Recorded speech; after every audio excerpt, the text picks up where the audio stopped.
I'm Edna Wilson, your hometown realtor as Hometown is Apple Pie with your education corner. Today we're going to be talking about buying versus renting. It's a huge question out there. Which is better? Well, let's dissect.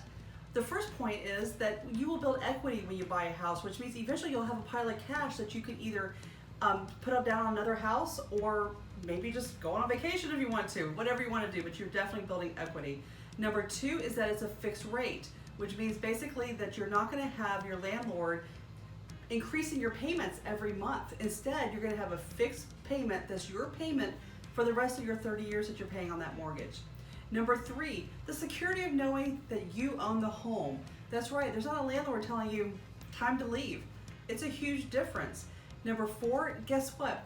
Bankruptcy and foreclosures are actually okay. They actually let you go ahead and finance a house within about 2 years of a bankruptcy or foreclosure. Then number five, you know what? If you want to paint a wall a different color, you can do it. It's not a big deal because you own the house. How many times have you had to ask your landlord, can I plant this plant? Can I redo this room? Can I replace the carpet? It's all yours. You can do whatever you want to.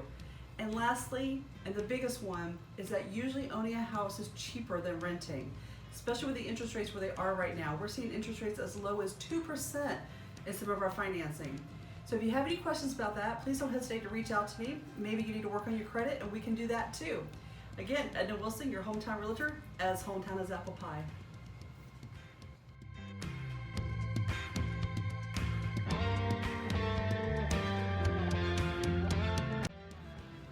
Hey, if you enjoyed this video, don't hesitate to subscribe below and make sure you follow me on Facebook for some great content on all your real estate needs.